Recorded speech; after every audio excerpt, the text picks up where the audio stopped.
цорын ганц хамгийн хайртай зуршил маань ч гэж магадгүй. 100% guaranteed буюу одоо 100% баталгаатайгаар намайг юу байдаг 0 оруулдаг. Зүгээс хэлэхэд үлэн дээрээ уух юм бол нөгөө гидсний гөрөлцөх хөдөлгөөн чинь илүү сайжраад ил доторх заримдаа найзуудтайгаа ярангууд бүр ингээл нүүрээ бүр эндээс нь ингэж аваад ингэж ийлж мэлээл бүр хөөхий дээр нүүрний арьстай.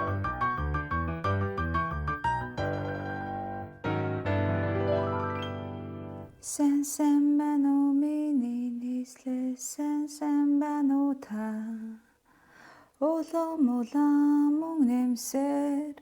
Окей. За би энэ утсан дээр камера ингээд шалгасан, өнцөг бол ингээд шалгасан. Окей, fine. За. Сайн бацгаана уу? Чи миний телевиз суугтаа давтаа морилно. Шинэ бичлэгтэй давтаа морилно. Тэгэхээр энэ удаагийн бичлэг дээрээ би та нартай юуны тухай хуваалцахыг хүссэн бэ гэхээр арьсыг маань авардаг ийм голлох хідэн зуршлууд байгаа. Миний байнгын дагаж мөрддөг. Эдгээр зуршлуудаа би та нартайгаа хуваалцъя гэж бодлоо. Нийтдээ ер нь бол нэг юм 3 хэсэгний 9 жижигхэн арга гэхүү, зуршил гэхүү тийм типүүдийг би та нартайгаа танилцуулнаа. Яг тэгэхээр миний хийдэг бичлэг дээр бол чатаар бас ер нь арьсаа яаж арчилдаг вэ? Арьс арчилгааныхаа талаар бичлэг хийгэрэй гэсэн хэдийдэн хүсэлтүүд ирсэн учраас ер нь энэ талаар бичлэг хийе гэж бодсон юм. За, бичлэг одоо нөгөө типүүд рүүгээ орохоос өмнө нэг зүйлийг хэлмээр байна. Тэр нь юу гэхээр миний арьс бол бас харьцангуй анханасаа тийм өгөгдөл нь ер нь бол хуурайд уу. Тэгэд нэг сөрхий тийм асуудал үүсгээд байдаггүй тийм айгу нормалны арьс тийм сөрхий элдв янз болоод байдаггүй гэсэн батга нэг сөрхий гараад байдаггүй. Би л өөрөө шахахгүй болвол тэгээ аав ээж хоёр маань ер нь манай гэрийнхэн тэр чигээрээ нэг юм хуурайд арьстай хүмүүс учраас ер нь их тийм хамгийн гол асуудал нэг юм хуурайшаад даталтаад одоо ингээд холцрууд нэг гэдэг лөө арьсыг маань авардаг одоо голлох хідэн зуршил гэхүү арга гэхүү тийм зүйлс байгаа. Тэгэхээр энэ арга типүүдийг та нартайгаа хуваалцъя гэж бодлоо. Нийтдээ 3 хэсгээс бүрдэж байгаа юм жижигхэн юм 9 одоо ийм одоо арга тийм тип байгаа. Энийг та нартайгаа хуваалцъя гэж бодлоо. Тэгэд яагаад тэгэхээр сүүлийн ч бишээ ер нь бичлэгүүд дээр маань тийм комментууд болон чатаар бас тийм хүсэлтүүд мэрсэр ирдэг. Арьсаа яаж арчилдаг вэ? Арьс арчилгааныхаа талаар бичлэг хийгээрэй гэсэн тийм хүсэлтүүд ирсэн. Тэгээд ер нь за энэ талаар бичлэг хийе гэж бодсон юм. За тэгэхээр арьс болвол миний хувьд миний туршлагаас болвол шууд ерөөсөө амьдралын хэм маягтай шууд холбоотой. За миний туршлагач гэлтгүй энийг бол маш олон хүмүүс хэлдэг, бас маш олон хүмүүс санал нийлэх болоо гэж бодож байна. Амьдралын хэм маяг гэхээр дахиад нөгөө те ядчил яаж хоолж гин одоо нойроо бүтэн авж гин үү хэр стресстэй байна арьсаа тэгээд бас л нөгөө адилхантай хэр бохирдуулж гин тэргээ эргээд хэр цэвэрлж гин гэдэг юм үндсэн таны амьдралын хэм маяг ер нь зөв байна уу буруу байна уу гэдгийг болоо шууд арьсан дээр илтэй тошиг ингээд харуулж яадаг гэж ярьдаг шээ те миний хувьд бол бас энэ би бүр 100 200 300% санал нийлний нь бол яг үнэн энэ ч гэсэн яг над дээр хэрэгждэг. За тэгэхээр нэгдүгээрт миний зүгээр өдөр тутамдаа анхаардаг зүйл бол та бас миний өмнөх бичлэгүүдийг үзсэн бол анзарч иж магадгүй те ер нь аль болох эрүүл хооллохыг хичээдэг миний хувьд. Тэг яг заримдаа бас тэгээд алдаж онох үе байна тийм ээ. Өмнөх одоо нөгөө идэх хэмгээл би зөндөө бичлэг хийсэн байгаа. За гэхдээ гэвчиг би өдөр болгон аятайхан хооллох юмсан гэж байнгын шахуу хичээдэг төрлийн хүн нэгдүгээр. Хоёрдугаар нойрог бол би дархлаагаа муутгаж үзээд би бүр нэлээд зовж исэн учраас ерөөсөө дархлаагаа унахаас би бүр өгтлээ айдаг. Тийм болохоор нойроо болвол яаж иж гаад бүтэн авахыг хичээдэг. Тэгэхээр нойр бол чухал. Нойргоо хонол арьс тэгэл угаасаа ингээд жоохон ингээд өнгө алдаал гундаал нэг юм онцгой болоод ирдэг штэ. Өмнө нь хийсэн чил нөгөө хоолол ч гэсэн адилхан тэгэл тостой өөх тостой янз бүрийн шарсан хайрсан буруу хоолол хэрэглээд байвал тэгэл арьсан нэр чинь батг гараал янз бүрийн одоо тослагжилт инээдэр өгсөлтийн асуудал гарны нь ойлгомжтой те. За 3 дугаарт дасгал хөдөлгөөн гэдэг болвол ялцчгүй үнэн гэхдээ би болвол яг үнэндээ ерөөсөө тууштай дасгал хийж чаддаггүй хүн. Нэг хэсэг амар өдрөлгөн дасгал хийгээд нэг хэсэг бүр ингэ болчдөг. Яг одоо бол миний бүр ямар ч дасгал хийхгүй байгаа үе.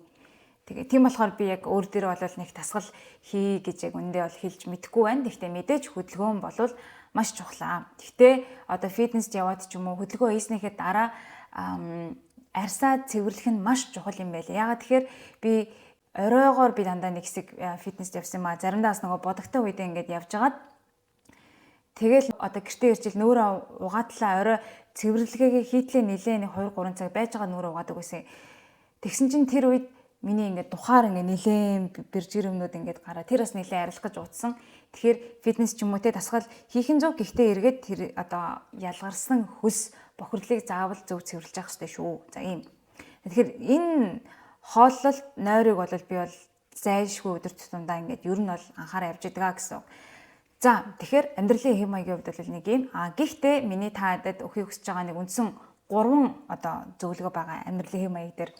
Нэгдүгээрх нь шүү дээ. Миний зайлшгүй хийдэг юм болвол өглөө босоод үлэн дээрээ 3 стакан ус уудаг.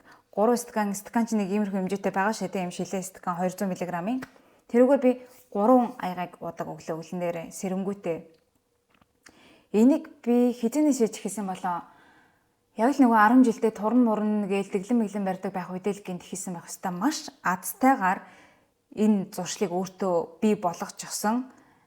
Тэгээд энэ бол миний бүр энэ зуршлыг олж авсандаа бүр маш их баярлдаг. Айгу талархдаг хамгийн гол зуршлуудын маань нэг баг цорын ганц хамгийн хайртай зуршил маань ч гэж магадгүй. Би яаж ч гэсэн усууха хизээч яадаггүй мартдаггүй. Тэгэхээр энийг бол тэгтээ хараа одоо магадгүй нэг аяг усуудаг ч юм уу тэг эсвэл огт айгүй нэг 2 3 балгаал болчдөг хүмүүс байвал яг баг багаар өөртөө ингээд тааруулаад ингээд усныхаа хэмжээг нэмэгдүүлээд явж болно.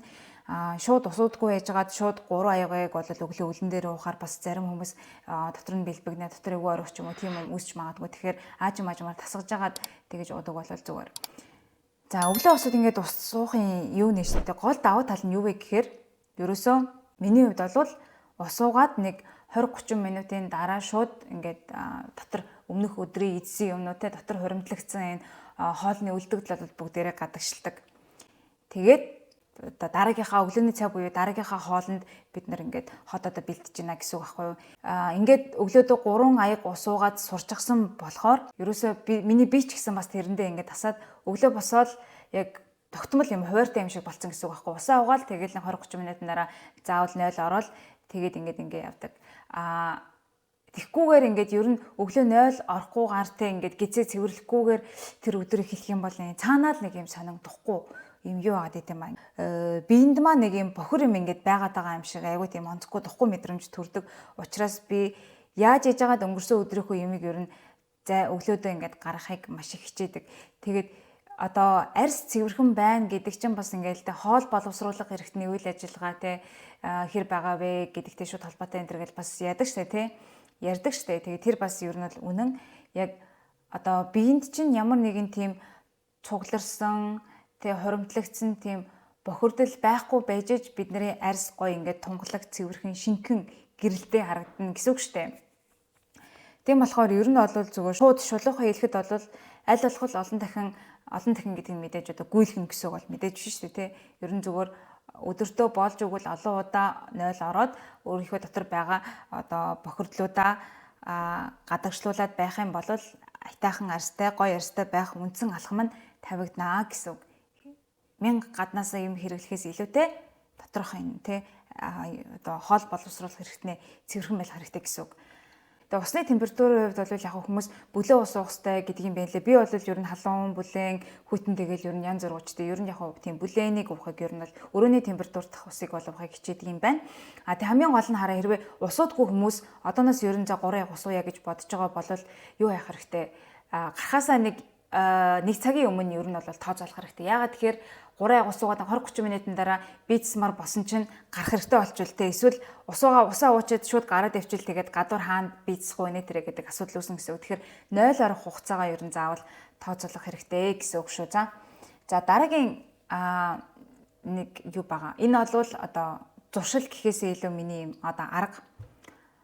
Усаа уучин те 20-30 минутын дараа за 0 орчлаа. За нөгөө юмнууд чи сайхан ингээд ходоо чи ингээд сайхан цэвэрлэгдээл нэг хөнгөн шиг юм болчлаа. За эсвэл эсрэгээрээ усуусан ч гэсэн зүгээр хүн дээр бие засахгүй гэдсэн доторх юм чин гарахгүй байвал нэг арга нь юу вэ гэхээр хар кофе ууж болно. Усаа усныхаа дараа нэг 30-аас 40 минутын дараа гэсэн үг те. Нэг аяг хар кофе. Би л тийм жижигнэг уудаг юм л да бас кофеныхаа хэрэглээг ер нь жоохон хязгаарлаж хичээж байгаа оройдоо сайн унтахын тулд тэгээ гол нь хар кофе чинь харал ах хэвээр чихэргүй, сүүгүй, элдв далайн аймаг зүгээр л дан американо гэсэн үг шүү дээ. Эспрессо ч гэсэн бол би яг американо уудаг. Тэгээд хар кофе болвол миний хувьд 100% guaranteed буюу одоо 100% баталгаатайгаар намайг нойл оруулдаг. Миний гөрүүлзэх хөдөлгөөнийг сайжруулдаг. Ялангуяа би кофег бол ер нь жоохон хоосондоо үедээ уух дуртай. Яагаад тэгэхээр тэр үед одоо нөгөө миний гидсэн дотор байгаа юмнуудыг сайхан наашаа цаашаа гэдэг нөгөө кофе маань ингээд зохицуулаад тэгээд намайг нойл оруулдаг байхгүй юу. Одоо италичууд бол хоолоо идснийхаа дараа кофе уудаг шээ тий. Тэгэнгүүт тэр маягаар уух нь бол надад ерөөсөө тохирдоггүй. Яагаад тэгэхээр магадгүй тэр кофе тэр их хоолыг шингээхэд арай одоо хүчрэхгүй тэгж болдчихж магадгүй юм л та. Тийм байна. Тэгэхээр кофег бол өглөөнийхөө усны дараа 30 минутын дараа уучнаа. Тэгээд аль болох миний зүгээс хэлэхэд өглөн дээрээ уух юм бол нөгөө гидсний гөрүүлзэх хөдөлгөөн чинь илүү сайжраад ил доторх юмнууд чинь илүү гадагшлаад цэвэрлэхэд илүү тустай гэж хэлмээр байна. За тэгээд энийхээ дараа кофенийхоо дараа 20-30 минутын дараа өглөөнийхөө цайгаа уунаа. Өмнө нь би сахартай холбоотой нэг бичлэг оруулж ирсэн шүү дээ. Тэр подкастн дээр ярьж байснаарч гэсэн ер нь өглөө босоод өглөөнийхөө цайгаа яг шууд тэр дороо уух биш хамгийн багадаа 1 цагийн дараа ууж явах ёстой. Тэгэх юм бол цусан дах сахарын хэмжээгээ бид нэр огцом савлуулахгүй гэсэн тийм юу байдаг. Тийм зөвлөгөө байдаг. Тэр зөвлөгөөний үүднээс ч гэсэн ер нь бол өглөөнийхөө цайгаа эхлээд усаа уугаад дараа нь 30 минутын дараа кофе уугаад кофеноосоо дахиад 20-30 минутын дараа өглөөнийхөө цайг ууна гэхээр юу ч байгаа байхгүй ингээд ер нь 1 цаг болчихж байгаа үстэй тий. Тэгээд яг ингээд өглөөнийхөө кофений араас өглөөний цайгаа уухад бол миний хувьд бол яг гоё байдаг. Тэгээд нэг юм хэлэхэд ингээд эхэлчингүүд чинь би өглөөдөө ер нь 1-2 удаа ямар ч исэн одоо гидсэндээ байгаа юм ингээд гадагшлуулчихж байгаа байхгүй тий. Тэгээд өдөртөө заримдаа ингээд 1 удаа гэл. Тэг ер нь бол би нэг өдөртөө хамгийн багадаа нэг дээдлээ нэг 3 удаа ч юм уу гидсэн доторхоо ингээд гадагшлуулчихдаг. Тэгээд тэр хотоодныхоо гөрүүлзэх хөдөлгөөнөөр би яг үнэндээ аягүй их бахархдаг. Тэгээд хоол боловсруулах системдээ маш их хайртай. Тэгээд үнэхээр миний метаболизм аягүй сайн юм байна гэдэг бас аягүй анзаараад байгаа. Тэгээд яг эрүүл хаалгаж хичээдэг ч гэсэн бас миний энэ хоол боловсруулах систем бас хөөрхөн нэлээд сайн ажилтгийн ачаар ингээд өдөртөө 2-3 удаа ингээд нойл ороод идэг юм болоо да гэж боддгийн. Тэгээд за амьдралын хэм маягийн хувьд ярихад бол юм байна. Тэгээд мэдээж түрүүний өглөөний цайн дээр нэмэт хэлэхэд аль болох эрүүл уургалаг юм идэх юм бол арьсанд сайн. За хоёрдугаарх нь болохоор арьс арчилгаа. За арьс арчилгаагаа би ер нь хамгийн хурдан бөгөөд хамгийн минимал байлгах гэж маш их хичээдэг. За миний хийдэг ер нь үндсэн 3 одоо юм зөвлөгөө байгаа зэ. Нэгдүгээрх нь орой болгон цэвэрлэх хэрэгтэй. Орой болгон. Би өдөртөө 1 л удаа цэвэрлэдэг. Тэр нь оройдоо. Тэгээ би дараа нь энэ бичлэгээсээ тусдаа би нэг 5 минутын би ерөөсөө үсрээл 5 минутын л арьс арчилгаа хийдэг. 5 минутын арьс арчилгаа 5 минутын нүүр будалт хийдэг. Тэгээ энийгээ би дараа нэг тусдаа бичлэг болгож оруулна. За тэр бас арай сонирхолтой холоо гэж бодож байна. Одоо ингээд бүтээгдэхүүнүүд авчраа ингээд харуулах гэж бодох бах. За орой болгон ямар ч хэсэн цэвэрлэж байгаа. Тэгээд энэ дээр бол би маш хурдан цэвэрлдэг. Олон тийм дараал надад угаасаа байдаггүй.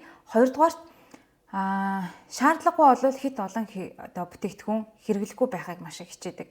Яагаад тэгэхээр түрүүнд хэлсэнчлэн миний арьс өөрөө зүгээр минимал арчилгаануудаа хийгээд ингээд амьдралаагаа хэв маягийг айтайхан ингээд байлгаад ингээд явж хахад ер нь өөрөө асуудал үүсдэггүй учраас одоо шаардлагагүй тийм хэрэгцээ үүсдэггүй юм уу?